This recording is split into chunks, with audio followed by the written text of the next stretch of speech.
Hello and welcome to this edition of NASCAR's Almost Champions, Tim Richmond.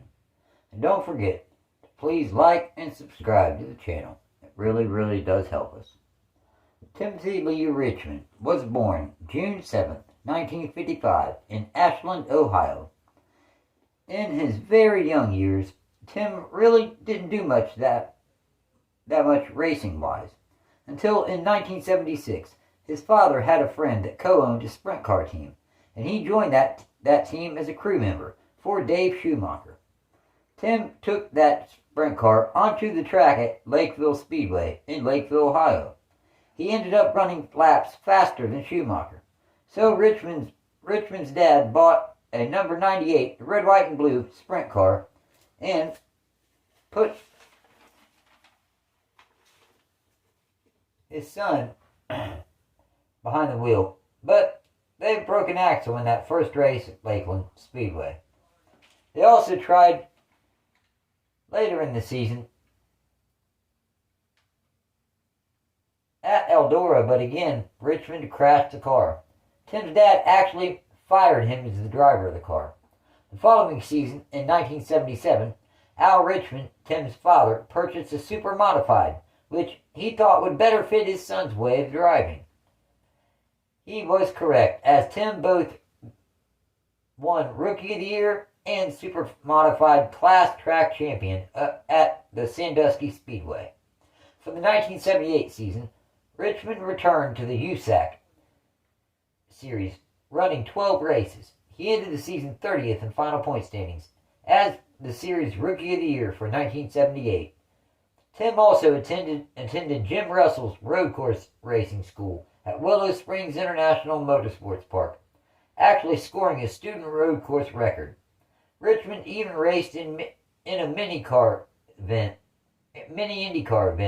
at Phoenix Raceway, winning the Formula V support event during driving a Lola T620. This attracted sponsors and attracted major owners such as Roger Penske. In 1979, Richmond's dad purchased an Eagle IndyCar chassis along with an off-Hoosier engine to run the 1979 Indy race at Michigan. Tim qualified 21st, at about 25 miles an hour slower than pole sitter Bobby Unser's time. Sadly, his motor blew up on lap 4, resulting in him finishing 23rd, dead last. The next week, kart series owner Pat Sonatello needed a driver to replace Larry Rice at Watkins Glen. Sonatello gave Richmond a test at Willow Springs. Sonatello ended up hiring Richmond for Watkins Glen. Tim qualified 15th and finished an IndyCar career best 8th place. Richmond ran 3 more IndyCar races that season, netting a couple more top 20 finishes.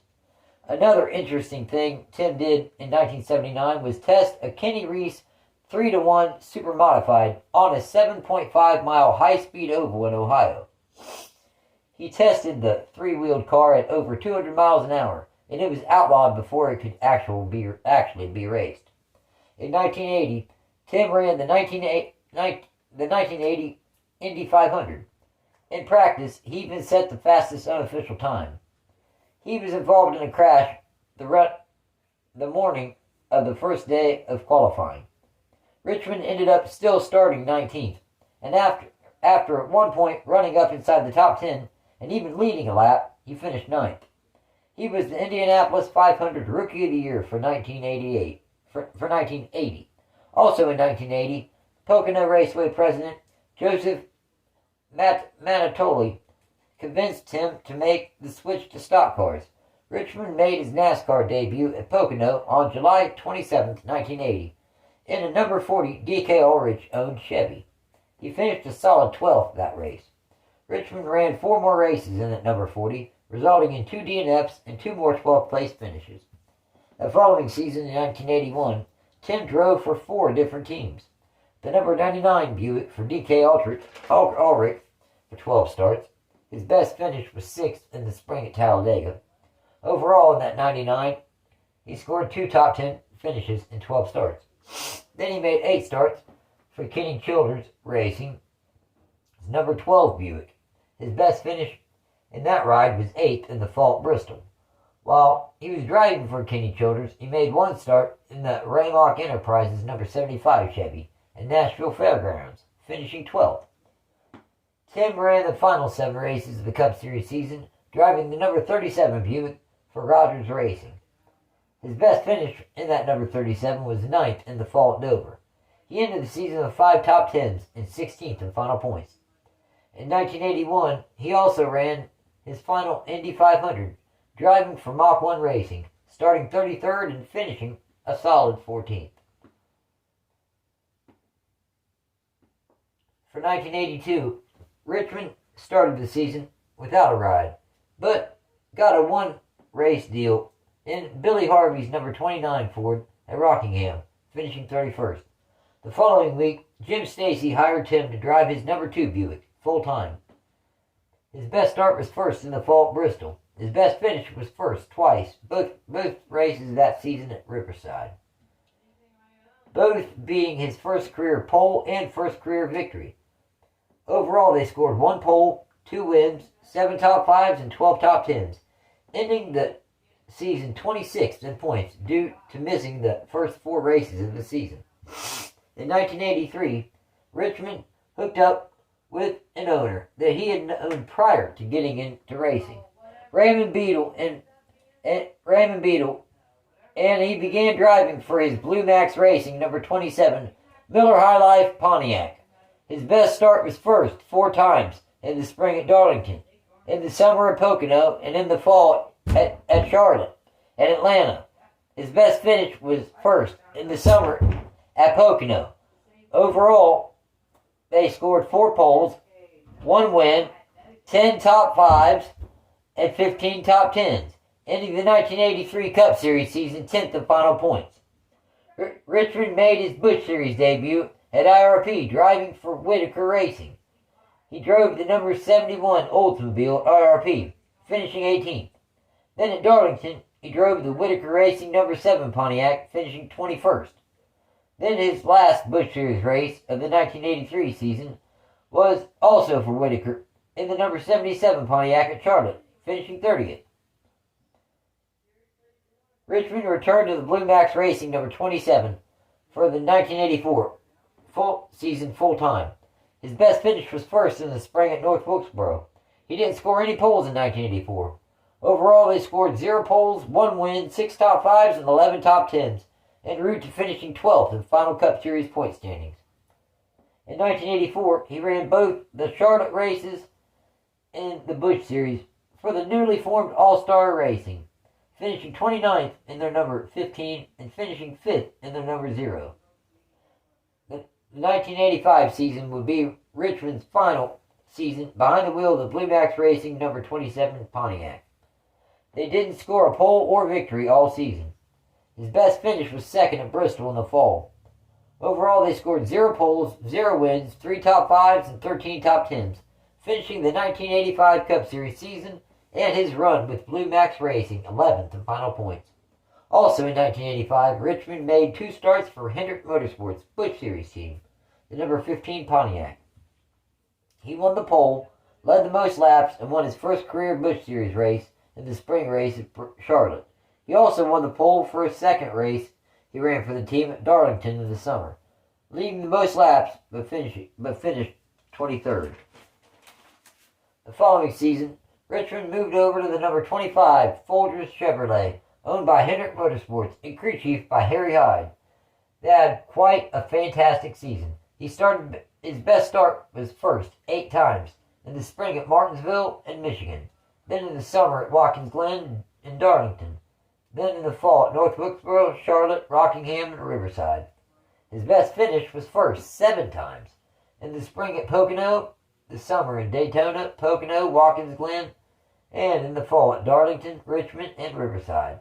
Overall, they scored 8 poles, 7 wins, 14 top 5s, and 17 top 10s, on his way to finishing the 1986 season 3rd in final points.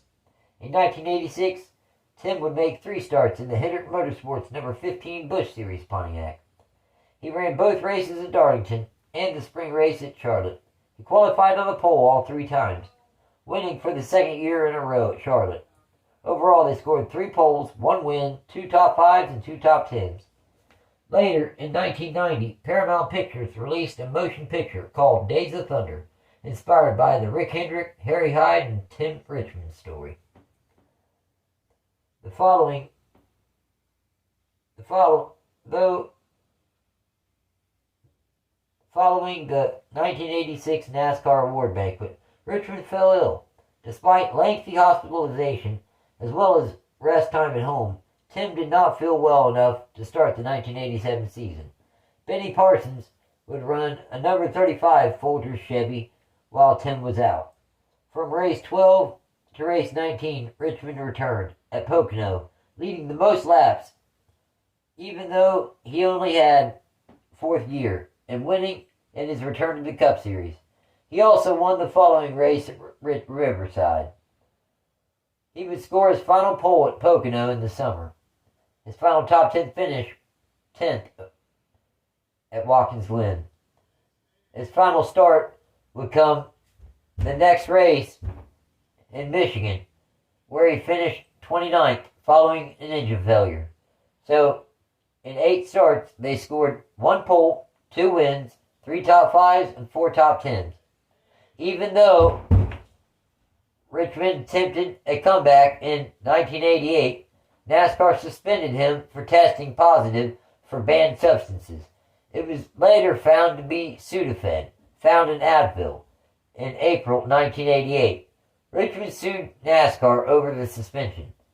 NASCAR demanded that he release his medical records, but Richmond said no. Later, he was reinstated, but he could not find a car to drive.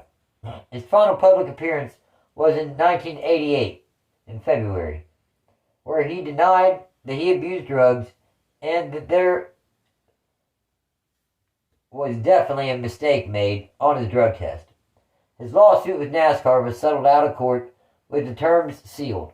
The rumors of HIV and AIDS were out there, which he denied. He was eventually hospitalized in West Palm Beach.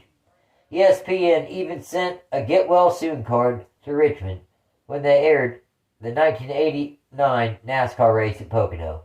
His friend, Dr. Jerry Punch, said it was important to the people at the hospital to see Richmond when he was vibrant and healthy, by showing highlights of Tim's 1986 Pocono victory. Richmond would pass away on August 13, 1989, at the age of 34, just 2 short years after his final NASCAR race. He was buried in Ashland, Ohio. The word first was Richmond died from complications from a motorcycle accident. 10 days later, Richmond's family came out and publicly admitted he died from complications from AIDS. Punch later claimed that more than 90 drivers and personnel underwent HIV testing in the wake of Richmond's death. So, in his short career, Tim Richmond made 185 Cup Series starts, scoring 14 poles, 13 wins, and 78 top 10 finishes, finishing 3rd in final Cup Series points in 1986, not to mention what Richmond would have accomplished if he never fell sick, making him one of NASCAR's almost champions. Not to mention that he ran 2 Indy 500s, and he was named Rookie of the Year for the race in 1980. Thanks for watching. Take care.